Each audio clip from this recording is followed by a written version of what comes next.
황보선의 출발새 아침 3부 시작합니다. 여론조사의 모든 것을 속속들이 알아보는 시간입니다. 무릎을 탁 치게 만드는 예리한 분석.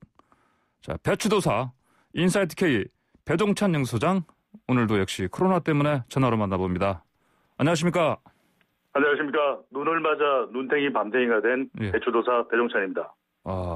눈이 어젯밤부터 많이 내렸지 않습니까? 어제 정말 엄청난 눈이 내렸습니다. 네. 그래도 배추도사의 명분석 또 우리가 만나보는 시간입니다. 설 명절 연휴가 한 주 앞으로 다가왔는데, 자, 사회적 거리두기 특별 방역 대책 민심이 좀 어떻습니까?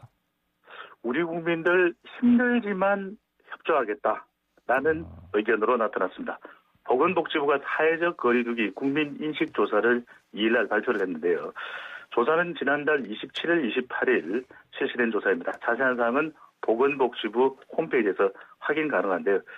5인 이상 사적 모임 금지, 반드시 방역을 위해서는 필요하지만 피로감이 있는 것도 사실이거든요. 그런데 이 긍정적으로 평가한 의견이 10명 중 7명 이상으로 나타났습니다. 사회적 거리두기에는 10명 중 8명 정도인 81.2%가 아유 힘들다 이렇게 피로감을 호소하면서도 거의 대다수는 모임 등 약속을 취소하고 외출을 자제하고 있다라고 응답을 했습니다. 그만큼 우리 국민들이 잘 협조하고 있는데요.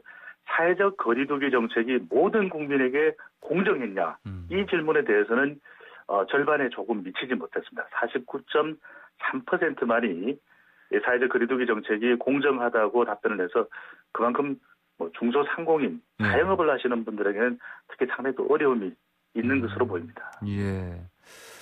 자, 그러면 이제 설 명절 연휴 다가오는데, 가족 간 모임 일단 4명까지만 가능하다.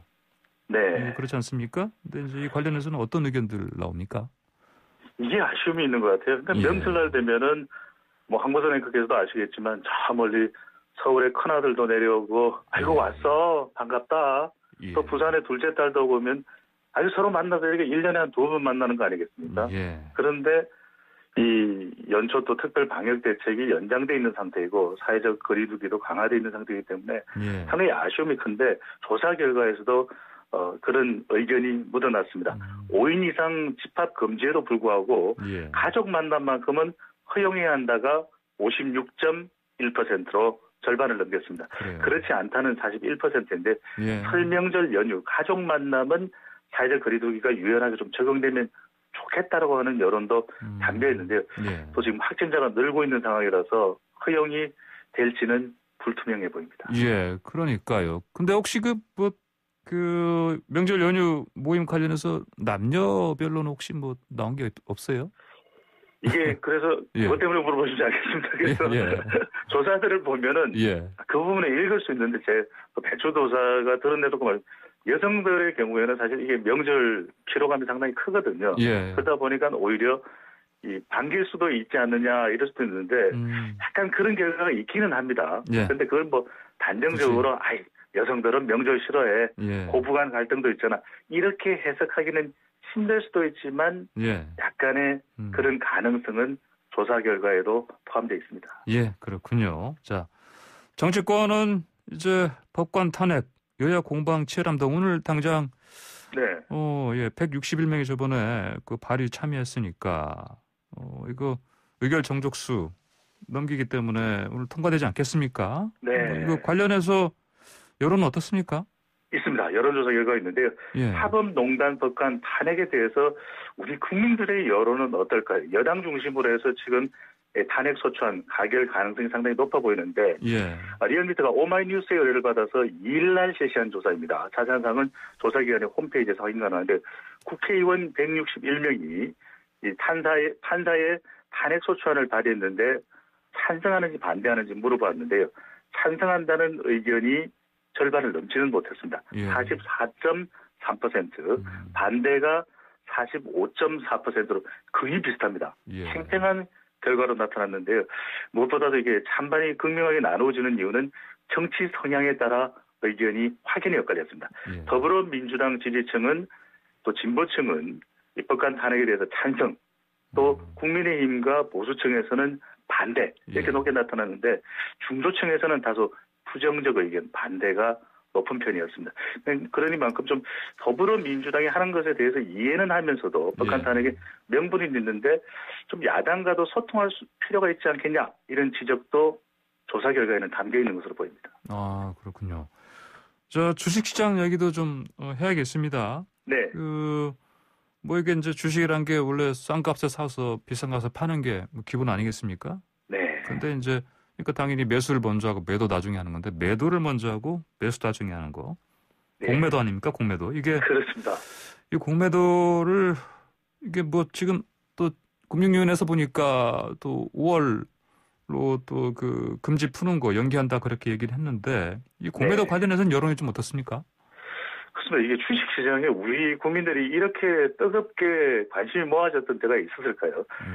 한국은행께서도 주린이라는 용어 아십니까? 주린이. 뭐였죠? 제가. 네, 굶주리다는 뜻이 아니고요. 예. 바로 주식 플러스 어린입니다. 아, 맞다. 그러니까, 기억났습니다.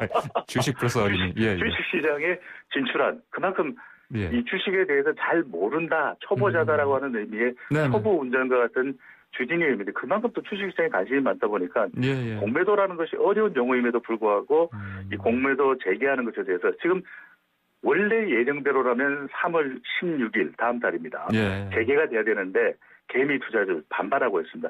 이번 조사에서도 공매도하는 것에 대해서 물어봤는데요. 반대가 60.4%로 압도적입니다. 예. 이게 방금 전에 말씀하셨던 대로 연장 관련된 이 정부의 의견이 또 나오고 있는 상황이기 때문에 상당히 정치적으로도 4월 보궐선거도 있기 때문에 물론 경제적으로 결정돼야 될 사안이지만 다분히 정치적인 판단도 영향을 줄 것으로 보입니다. 예, 그러니까요. 뭐 4월 보궐선거 끝나고 한 달 있다가 그때 푼다고 하니까 네. 그렇게 바라볼 수 있는 그런 시선은 당연한 자연스러운 것일 수 있겠습니다. 한국은행께서도 주식 관심이 있으시잖아요. 주식이야 뭐 저희들도 기본적으로 계속 관심을 가질 수밖에 없는 또 직업이니까요. 예. 네, 돈을 벌고 못 벌고 상관없이. 아 그렇습니까? 주린이가 아니군요. 왜냐하면 배추가 하루에 3끼 먹는 주식에 포함이 되거든요. 아 배추가 하루 3끼 먹는 주식이 포함된다. 네, 아침부터 이런 이제 우리 흔히 말하는 아재 개그. 예. 오늘까지는 재밌게 듣겠습니다. 청취자분들께서 이거를 어떻게 생각할지 모르겠는데 어쨌든 자 다음으로 저 대통령 지지율 좀 볼까요? 예. 네. 최근 대통령 긍정평가 한 40%대로 반등한 모습이지만 유동적일 수 있어 보입니다. 왜냐하면 검찰개혁 관련 갈등이 해소되고 백신 수급에 대한 의구심이 해소되면서 지지층이 돌아오는 연호 효과가 발생하긴 했습니다. 이게 돌아오거든요. 연호 효과. 그런데 연호 효과. 최근 법관 탄핵 또 산업통상부 이 북한 원전 문건 논란 등 대통령 지지율에 부정적으로 영향 줄 수 있는 이슈가 발생하지 않았습니까? 이것이 영향 줄 가능성이 있어 보입니다. 잘못하고 있다는 부정평가는 50%대로 높은 편인데 주로 코로나 국면 장기화로 경기 침체, 부동산 정책 불만 등의 경제적 이유가 있기 때문에 선거 이슈로 이렇게 연결된다면 대통령의 부정평가도 조금 더 올라갈 가능성도 열려 있는 것으로 보입니다. 예. 오늘 또 그 25번째 이 부동산 정책 발표하는데 또 이게 또 어떻게 또 작용할지 좀 지켜봐야 되겠습니다. 그렇죠. 네네. 부동산 정책이 또 영향을 많이 주는 이유가 이게 중도층 때문에 개인의 또 재산 문제하고도 관련이 있기 때문에 상당히 오늘 발표되는 이 정부의 부동산 정책도 대통령 지지율이 아주 중요한 변수가 될 것으로 보입니다. 예. 자, 정당 지지도 좀 보죠. 그 서울 보궐선거 앞두고 그 특히 이제 해당 지역인 서울과 부산 비롯한 PK 지역 민심이 막 지금 요동치고 있다고요? 네, 이제 배추도사가 참 정리하기 쉽지 않은 지역이 이 두 지역인데 네 글자로 말씀드리면 민심은 오락가락하고 있습니다. 이 정당 지지율은 더불어민주당이 앞섰다가 또 국민의힘이 앞서기도 하고 국민의힘이 앞섰다가 더불어민주당이 또 앞서기도 하는 혼전 양상입니다. 이 서울과 부산이 있는 PK 지역은 특히 이제 요동치고 있는데요. 서울 지지율부터 먼저 종합 분석을 해드리겠습니다. 한 달여 전까지만 하더라도 부동산 이슈로 국민의힘이 앞서가던 추세에서 최근에 또 더불어민주당과 국민의힘 지지율이 또 엎치락 지지하는 혼전 양상인데요. 두 가지 이슈가 중요한 영향을 미치고 있습니다. 이 부동산 문제가 또 국민의힘 지지율을 또 높여놓는 반사이익으로 작동을 했다면 예. 또 최근에 또 정치적 이슈가 대통령 지지율에 영향을 줄 수 있기 때문에 서울 지역도 상당히 지지율이 좀 혼전 양상, 유동적입니다. 예. 부산 지지율로 가보면 국민의힘이 PK 지역은 또 전통적인 텃밭이다라고 해서 앞서가는 모습을 연초에는 보이긴 했는데 최근 가덕도 신공항 이슈가 집중 조명되면서 지지율 혼전 양상인데요. 후보 경쟁력은 국민의힘이 더 있는 것으로 보이지만 더불어민주당이 가덕도 신공항 특별법으로 승부수를 던져서 이 지역도 부산, 울산, 경남 PK 민심을 묶어서 통계 처리가 되고 있는데 상당히 유동적입니다. 민심을 더 봐야 하는 상태입니다. 예, 이제 보궐선거 날짜 가까워지고 있는데 서울시장 보궐선거 판세 좀 어떻습니까? 네, 국민의힘과 국민의당 모두 본선에 후보를 내게 된다면 박영선 더불어민주당 후보가 우세한 여론조사 결과 나왔습니다. 국민의힘과 국민의당 후보의 지지율을 합하면 또 박영선 전 장관보다는 더 높게 나타났는데 결과적으로 분석을 해보면 보수 야권은 단일화를 반드시 해야 여당 후보가 경쟁이 되는 상황입니다. 국민 리서치 그룹이 뉴데일리 의뢰를 받아서 지난달 30일, 31일 실시한 조사입니다. 자세한 사항은 중앙선거론조사 심의위원회 홈페이지에서 확인 가능한데요. 자, 네 사람의 후보가 나온다고 가상 대결을 붙여봤습니다. 박영선, 나경원, 안철수, 김진애입니다. 자, 어느 사람을 누구를 지지하겠는지 물어봤는데요. 박영선 39.8%, 약 40%입니다. 나경원 26.9%, 안철수 21.9%, 김진애 3.4%. 그러니까 이 국민의힘과 국민의당 안철수 후보가 다 나오면 모두 본선 출마를 하면 여당 후보가 더 유리한 결과가 여론조사에서 나타났습니다. 예, 그렇군요. 그러면 단일화 야권에서는 꼭 해야 되는 그런 판단을 낼 수밖에 없겠습니다. 그렇습니다. 그러다 보니까 이제 단일화 딜레마라고 하는 용어가 새롭게 나오고 있는데 안철수 대표가 본인이 생각할 때는 본인이 더 앞서가는 후보라고 생각할 수 있음에도 불구하고 금태섭 전 의원의 단일화 제안을 받아들인 것도 단일화 불씨를 살려가지 않으면 승산이 없다. 이런 판단을 했기 때문으로 풀이가 됩니다. 자, 그러면은 근데 이제 방금 말씀하신 단일화 이 부분이 이제 금태섭 그 전 의원이 제3지대 경선 제안에서 이제 안 대표가 수락을 했고요. 여기까지는 그래도 순항하는 것 같은데 이 부분 단일화 관련 이 부분이 이제 당연히 말씀하신 것처럼 지지율 영향을 당연히 주는 상황으로 봐야 되겠습니다. 그렇습니다. 가장 중요한 보수 야권 쪽에서는 서울시장 보궐선거에서 최대 변수가 단일화가 순조롭게 순항되느냐 아니면 난항이냐 이 부분이 중요해 보입니다. 알겠습니다. 부산시장 선거 가덕도 신공항 최대 이슈인데 최근에 그 여야 그 대표가 다 방문했습니다. 그렇죠? 이제 이낙연 대표 그다음에 김정인 비대위원장. 자, 가덕도에 이렇게 많은 관심이 모아진 적이 있을까요? 바로 이 부산 후보들의 이 판세를 보이는 여론조사 결과부터 소개를 해드리겠습니다.